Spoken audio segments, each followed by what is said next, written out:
I've spoken with a number of people recently who want to use a teleprompter to read a script while presenting on Zoom or Teams or Webex. And if you're watching this, I'm assuming you're in the same boat. Let's look at why you'd want to do this just to make sure that we're on the same page. First, you want to be able to watch your audience while you're reading a script. You want to see their reaction on the faces, you want to see if they're raising their hands, and you want to be able to see if something pops up in the chat box. Second, you want to be able to read that script while looking directly at the camera so it doesn't look like you're reading, kind of like newscasters or presidents do. The audience feels like you are looking them directly in the eyes. If that's you, then you are on top of it. You want to do the right things. Now let's go through how you can do this. So there are two parts, software and hardware. Let's start with the software part. I'm assuming that you're already familiar with Zoom or Teams or Webex or whatever you want to use to connect with your audience. So I'm not going to be talking about that in this video. Now you need software to be able to show your script on the screen overlaid over Zoom, Teams, Webex window so that you can see both in the same place at the same time. The software that does this best is called SpeakFlow. It's awesome. It runs through your browser, so you don't need software on your computer, and it's constantly updated. You can use Chrome or Firefox or probably Edge, but you cannot use Safari.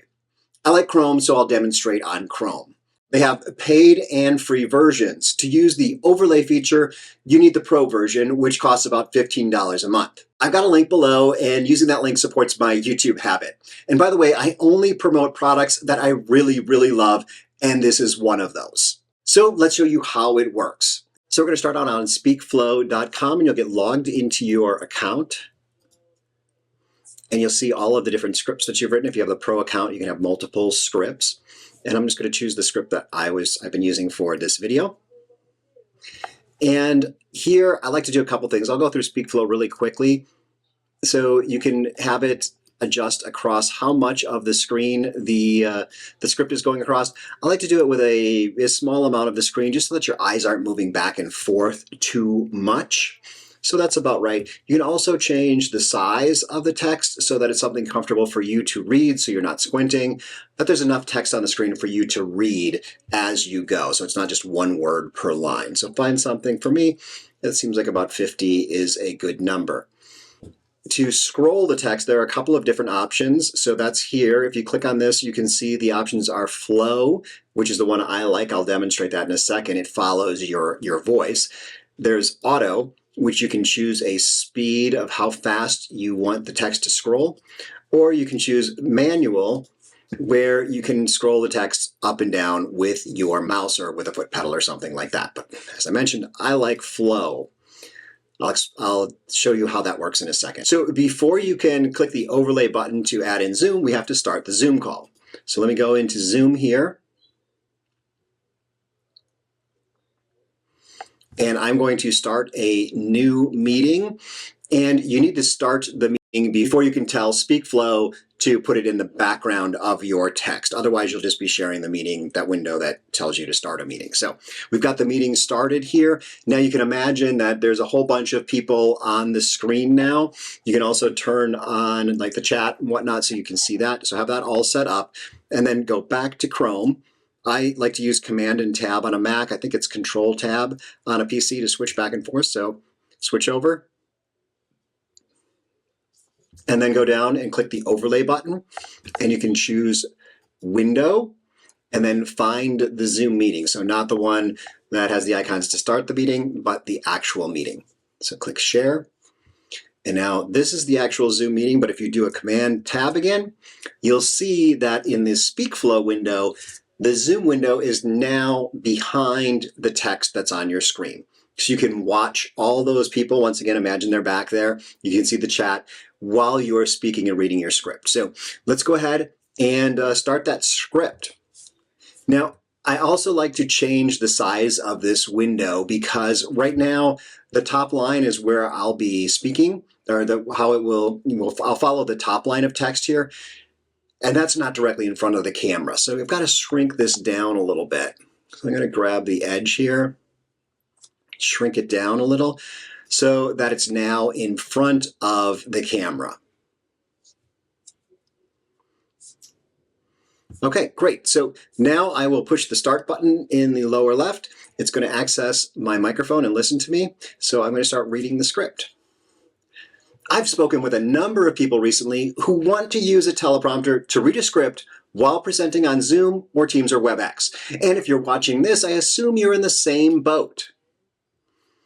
So you can see it's following along, it's listening to my voice and moving the text as I go, and I can look in the background and kind of see, if Susie's raising her hand and waving and saying, she needs to ask a question, or if someone's typing in the chat. On my screen with my 50-year-old eyes, I can kind of see that someone has typed in the chat, and I might be able to see in the background on this that, what's going on in the chat. That's usually when I look over at my main screen to be able to see it directly. Or, once again, hitting Command-Tab takes you back into Zoom, where you can then access any of the Zoom items, the Zoom controls. If you need to let participants in or whatnot, you can do it here. Hit Command-Tab to go back to SpeakFlow. And if it stops, if it doesn't understand you for a while, you can click Start again. And you can also click where you are. Click on the word that you want to start with so that it will find that spot in the script and start listening from that point. It's getting a little confused because I'm not reading what's on the screen. So that is the software part of this system. Okay. That's the software that allows you to put your script in front of your Zoom window. Now we need to get both of them in front of your camera so that it can look like you're looking people in the eye. This is where the hardware comes in. And this is also the more expensive part. You could use just the software so that you can read your script and see your audience at the same time in the same spot, but then it wouldn't look like you're looking them in the eye. Maybe that's good enough for you. Lots of people do presentations where they don't make eye contact with their audience. We've all gotten used to people not looking us directly in the eye on video calls. But if you want to stand out, look professional, and really connect with the folks on the other end of the call, then you need to look into your camera lens. Let me show you how to do that. You'll need a few things. All are available on Amazon, and you may have some parts already. You need a teleprompter. You need an external camera that you can put into the teleprompter. You need a small external monitor that you can put into the teleprompter. And you need a tripod or something to hold it all steady at your eye level. You may get away with using an iPad instead of the monitor. I've tried using an iPad and it's a bit flaky and a little more complicated.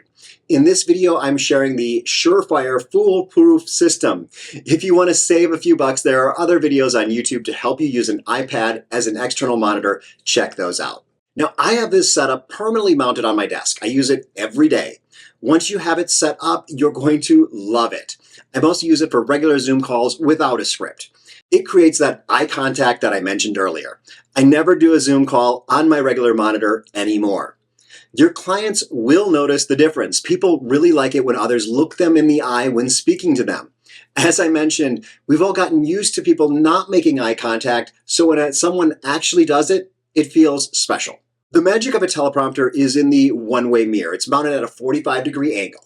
The monitor is in front and the camera is behind. There's also a dark fabric to keep the area behind the glass dark.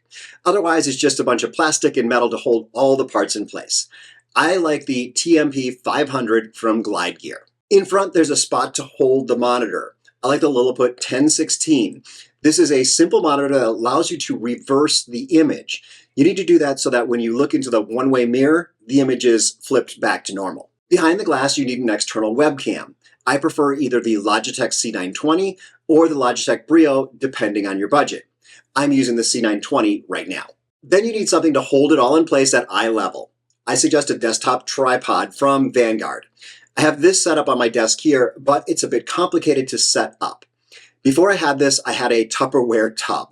Whichever works for you, just make sure the camera is approximately at your eye level.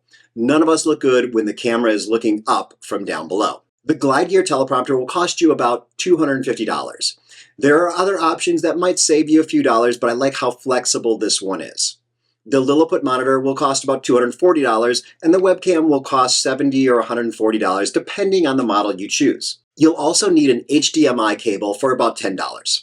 I have links in the description to get all this stuff on Amazon. You're looking at a total hardware cost between $570 and $640. But if you're on Zoom meetings really often, you're going to love this setup and you're going to use it all the time. So let's put it all together. I set up the teleprompter to be an exact duplicate of my main monitor, so I can look at either monitor, but I spend 95% of the time looking at the teleprompter when I'm in a meeting. The only reason I might look at the main monitor is if some text is too small to read on the teleprompter. For instance, if you see something pop up in the chat box, you may need to look over at your larger monitor to read it. That really depends on your eyesight. I'm 50 years old and I need to look at the bigger text. Okay, that was a lot of info. I'm going to post this video to my website and I'll try to add some helpful texts and links. You can find that at brightonwestvideo.com, and there's a link down below to this specific post. If you need help setting this all up, I do offer one-on-one paid consulting sessions, which you can also schedule on my website. I hope you found this helpful. The best way to reach me is by email, brighton@brightonwestvideo.com. I'm not all that great at reading comments here on YouTube, sorry. Enjoy your day and best of luck with your presentation.